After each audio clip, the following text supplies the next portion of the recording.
Hoy se hace una nueva marcha en reclamo por la desaparición de Julio López. Allí está trabajando Bernardo Maniago en La Plata. Bernardo. Melina, estamos con Rubén López, que es el hijo justamente de Julio López. Rubén, bueno, son 11 años ya, ¿no? Y la verdad que la desaparición de tu papá prácticamente sigue sin que haya ni siquiera una pista de qué es lo que pudo haber ocurrido. Sí, lamentablemente, a 11 años de que mi viejo no está, no tenemos información, la justicia no nos brinda lo necesario. Lo que nunca supimos es si no encuentran porque no saben, no encuentran porque no son profesionales o no encuentran porque no los dejan. Eso es lo que nunca podemos terminar, pero en definitiva mi viejo no está y eso es lo más triste. Fíjate que hoy estamos reclamando por mi viejo a 11 años. Recórdanos, esa mañana él salió de tu casa, iba rumbo al juzgado, tenía que prestar declaración en un juicio contra Echecolatz. Tenía que salir para los alegatos, lo que nunca se pudo determinar qué pasó entre las 11 de la noche y las 7 de la mañana. Ese día tenía que estar, estamos enfrente de la Municipalidad de La Plata, donde se llevó adelante el juicio, y nunca supimos qué pasó, por qué salió, si alguien lo llevó. Nunca tuvimos una respuesta, nunca encontramos un testigo, nunca encontramos una prueba. También convengamos que hace 11 años atrás no había cámaras de seguridad en todas las calles como hay hoy, no había la tecnología que hay hoy, que quizás no hubiese permitido de alguna manera localizarlo en algún punto. Pasaron 11 años como si nada, pero son 11 años de una desaparición como la del caso de mi viejo, que es bastante significativo, sobre todo por el contexto que se dio. Claro. Bien decías, venía a declarar en el juicio contra Echecolatz, que fue el primero en la ciudad de La Plata contra un genocida. Ahora, tu corazón, tu percepción de hijo, ¿qué es lo que te dice con respecto a esto? Con el correr del tiempo fuimos pensando que quizá le había pasado algo físico, pero después ya nos fuimos afianzando más en la sospecha que mi viejo, el entorno de Echecolatz o uno de sus secuaces fueron los que de alguna manera hicieron esta desaparición. Sospecha, no tenemos prueba. Prueba se le dice cuando uno puede por lo menos intentar encarcelar a alguien y juzgarlo. En este caso no tenemos ni siquiera eso, que es lo más triste. ¿La causa sigue abierta todavía? La causa sigue abierta. En estos días me lo han preguntado muchas veces. Con tanta mediatización de la causa de Santiago Maldonado, que nos hayan preguntado que por ahí se reactivaba la causa de mi viejo. Me pareció raro, porque pensé que no están investigando. Y lo que sí uno puede marcar que ante tanta publicidad, ante tanta medios estando presentes por Santiago, quizás alguien que haya visto algo o sepa algo, quizás se digna decirnos dónde está mi viejo, y es eso lo que uno destaca y remarca. Quizás dentro de todo esto malo que está pasando con Santiago, quizás aparezca algo de lo de mi viejo. Melina, Guille, los escucha Rubén. Muchas gracias. Hola Rubén, buenas tardes. Como desde el primer momento... Melina, ¿cómo está? Bien, desde el primer momento te acompañamos de cerca y seguimos cada una de las instancias que ha llevado adelante la familia. Rubén, ¿tenía miedo tu papá de declarar? ¿Expresó algo íntimamente con ustedes, con sus hijos, con la familia? No, nunca dijo nada. Si tenía miedo no lo absorbió él, se lo bancó solo, como se bancó el ir a los juicios, a las declaraciones. Si alguien lo había amenazado de alguna manera, nunca nos los dijo, no nos explicó. Y yo creo que eso es una forma de protegernos. Como durante 30 años tampoco nos contó que había sufrido o que había vivido estando detenido, desaparecido, secuestrado, torturado, creo que esa forma de protegernos fue la misma en la cual nos contó, y nosotros tampoco preguntamos porque había un acuerdo ahí sin palabras de no preguntar y no responder, pero simplemente para cuidarnos, de la misma manera que si alguien lo amenazó en el último tiempo no nos dijo nada. Rubén, soy Guillermo Favale, ¿cómo estás? Es imposible no trazar un paralelo, ¿no?, con la investigación de la desaparición de Santiago Maldonado y lo que pasó con tu viejo, lo que pasa en las primeras horas, lo que ocurre con el tiempo y el tiempo que se desperdicia cuando es crucial en las primeras horas en una investigación, cuando una persona desaparece. Y recién mencionabas la causa y decís, la causa está abierta, no tenemos ninguna prueba. ¿Qué pudo establecer esa investigación? ¿Pudo establecer algo o todo quedó sencillamente en que a tu viejo se lo tragó la tierra? te diría que la última opción, Guillermo. La verdad que es lamentable tener que informarlo, decirle a ustedes o a la gente que en 11 años de investigación no hay absolutamente nada, más allá de las sospechas.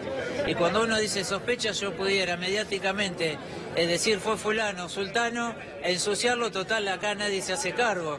Y desde mi punto de vista, cuando yo tenga que decir algo, va a ser primero en la justicia y después los medios. Ahora, ni siquiera tengo para ensuciarlo en los medios, más allá de que seguramente, como todos pensamos, Echecolás o sus secuaces pudieron haber sido partícipes. Ensuciarlo a estos genocidas es la nada misma, no importa. Pero no tengo ni siquiera para eso. Y esa es la parte que más duele, porque nosotros tenemos tiempo, tenemos vida, pero en la casa mi vieja está esperando que alguien le dé respuesta. Y no sé cuánto tiempo más va a poder estar esperando ella.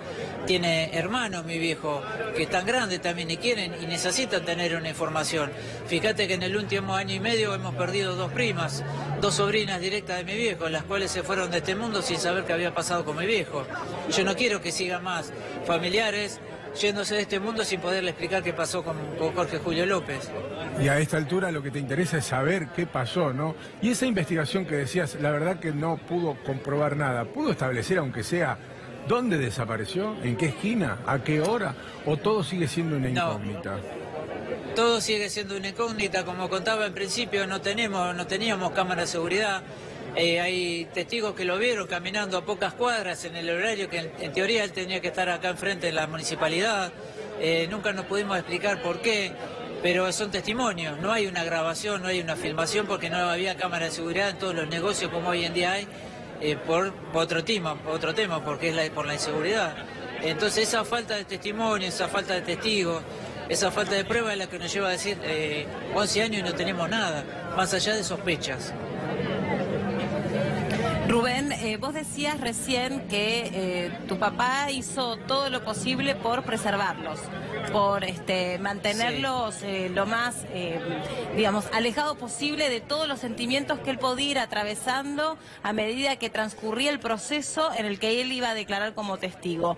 Ahora, más allá de la actitud que él tomó con ustedes, de cuidarlos, de no contarles detalles, este pacto que había intrafamiliarmente, ¿crees que efectivamente él fue amenazado, que alguien le advirtió que él no avanzara en este proceso? No te sabría decir eso porque nunca lo demostró. Yo creo que a lo largo de todo ese tiempo, si alguien lo pudo haber amenazado, no te diría que yo lo sé. Por ahí habría que preguntarle a otros testigos. Acá al lado está Walter Docte, que fue el testigo con mi viejo. No sé si alguna vez, Walter, mi viejo te contó. Le pregunto acá al aire. Dale, aprovechá, sí, por aprovechémoslo. Sí, acá pregúntale, Walter, ¿alguna vez mi viejo te dijo que alguien lo amenazó? Él fue testigo con mi viejo y entre él y mi viejo encontraron lo que es hoy el Pozo de Arana, donde se encontraron 10.000 fracciones de huesos. Así que es más importante que hable él, en este caso, que hable yo. No, en realidad no hubo una amenaza concreta, ni Julio decía que tuviera una amenaza concreta, específica. Lo que sí había era todo un ambiente que demostraba de que el aparato represivo no estaba desarmado, ni mucho menos, digamos. Las amenazas eran constantes por la imposición, no porque hubiera una carta de amenaza. Y preguntarle cómo se traslucía, claro, cómo se traslucía, justo la lo que le preguntaba. La intimidación, el hecho de encontrarte en la calle, pararte, de que vos bajaras de un colectivo y se te pare un auto al lado, te bajen 2 personas, se te queden adelante tuyo mirándote, el hecho de cuando ibas a los juicios, digamos, hay 20 señas que son intimidatorias sin necesidad de expresar una palabra, y cuando ves esas personas que están con pelo corto, vestidos de determinada manera y demás, bueno, uno no saca la cuenta que eran verduleros, así que, y más cuando, bueno, era el juicio con el que se reiniciaba, después de las leyes vergonzantes, la posibilidad de encarcelar a los genocidas, ¿no? Bernie, ¿le querés pasar el retorno o hay posibilidad? Bueno, porque... sí, seguimos con o vamos y venimos, manejalo vos, nos interesa poder hablar. Ponte el auricular, por favor. Así podemos. Ahí está. Ahora sí los escuchan. Bueno, muchas gracias. Buenas tardes. ¿Cómo le va? Gracias por atendernos. Ahora podemos hablar de... Buenas tardes. Lo estábamos escuchando atentamente. ¿Volvió a ver a esos sujetos? ¿Le pareció que ahora, después que había desaparecido Julio López, esas personas lo seguían siguiendo de cerca, estaban pendientes de sus movimientos? Sí, claro. Los movimientos suelen ser permanentes. A mí todavía me falta atestiguar en los juicios del circuito Camps, en el Pozo de Quilmes, en el Pozo de Banfield, y esto suele ser así. Digamos, el hecho de la desaparición de López fue una clara amenaza a todos los testigos para ver quién se animaba a atestiguar, porque esas eran las consecuencias. Y ese tipo de intimidación sigue existiendo. Hace poco hay una denuncia penal hecha, hace poco entraron a mi casa, que teóricamente soy un testigo protegido por la Policía Federal, y entraron a mi casa y se robaron un montón de documentación de los juicios que están por venir. Ahora, de ser así, han sido probablemente células entrenadas, porque no dejaron de ser la hipótesis principal de la desaparición de Julio López. Ninguna pista para investigar, ni un paso se pudo dar en esta investigación. Y uno se pregunta, habiendo tantas herramientas, siendo un hombre en ese momento políticamente expuesto, ¿cómo pudo ser que eso sucediera, no? Que no se pudiera avanzar un solo paso en la investigación. Sí, yo tengo mis recaudos respecto de esa frase. Es decir, yo no sé si no se pudo o no se quiso, porque esto es como decir que 48 días después no se pudo dar un solo paso para ver la desaparición de Santiago Maldonado, cuando quien lo ponen a investigar es a la Gendarmería. En ese momento pusieron a la policía bonaerense a investigar la desaparición de Julio López. Entonces, con el espíritu de cuerpo que se manejan estas fuerzas represivas, es muy difícil poder tratar de descubrir por qué no se puso una tercera fuerza, por qué no se puso peritos de parte y demás.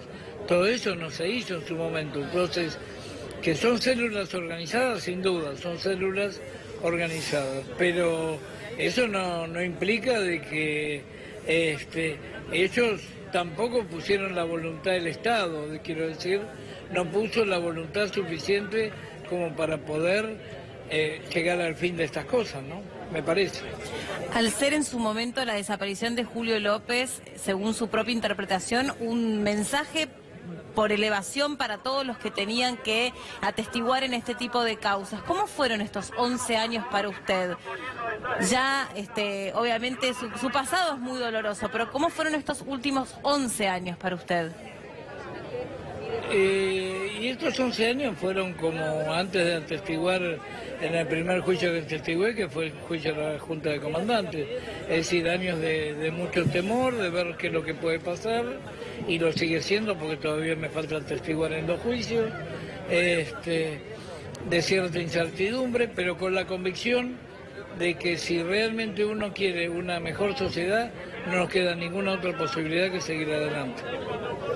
Sí, sin ninguna duda. El problema es que se repite lamentablemente la historia, los protagonistas son prácticamente los mismos, más allá de los kilómetros de distancia, el eje de la cuestión es similar y eso evidentemente es lo que preocupa. Usted lo mencionaba recién y nosotros lo decíamos más temprano. 48 días para hacer un allanamiento para buscar efectos personales de Maldonado en la Patagonia. 48 días después para buscar la mochila y 3 teléfonos celulares que bien podrían haberse buscado el primero o el segundo día. Y son cosas que, sí, sinceramente, el sentido común no tiene respuestas para eso.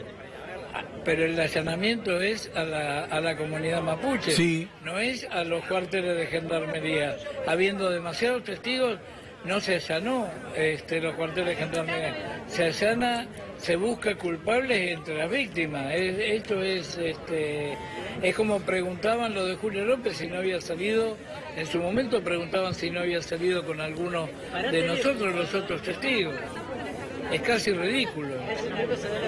Ya vamos a volver en vivo ahí a La Plata. Le agradecemos muchísimo este diálogo con nosotros, a usted, también a Rubén, que estaba ahí conversando antes con nosotros, y a Bernardo Maniago. Ya en minutitos nada más vamos a regresar. Mientras tanto, aquí en Buenos Aires pasa esto y trabaja en vivo Cristian Minich. Comienzan a marchar por Avenida Rivadavia hacia Plaza de Mayo las diferentes organizaciones que forman parte de esta movilización, al igual que en La Plata, para exigir aparición con vida de Julio López y también de Santiago Maldonado, en una fecha en la que se cumplen 11 años sin Julio López, desaparecido en 2006, esta convocatoria que era a partir de las 17, van avanzando lentamente cientos de personas hacia la plaza, donde nos contaban hace algunos minutos, allí se va a leer un documento. Ustedes pueden observar las últimas columnas, Barrios de Pie, el Polo Obrero, la CTA Autónoma, el Movimiento Territorial de Liberación, también que pertenece a la CTA. Observamos algunas columnas de SUTEBA, el Polo Obrero, ATE también formando parte de esta movilización, Encuentro, Memoria, Verdad y Justicia, y diferentes organizaciones, principalmente de derechos humanos, que se juntaron aquí en la Plaza del Congreso, frente al Congreso de la Nación, y como les contaba, por Avenida Rivadavia, van lentamente avanzando hasta llegar a Plaza de Mayo, reitero, donde se va a leer un documento y allí terminará esta jornada de movilización y de reclamo, Guillermo. Ya volvemos en vivo con Cristian Minich. Mostrábamos recién lo que pasaba en la ciudad de La Plata, donde se conmemora una fecha muy especial, que es la de la desaparición de Jorge Julio López. Y mientras tanto, en Buenos Aires, y por la misma razón y por la aparición de Santiago Maldonado, se refleja esta marcha que recién nos contaba Cristian Minich. Y ya volvemos en vivo a los dos lugares porque estamos con nuestros móviles.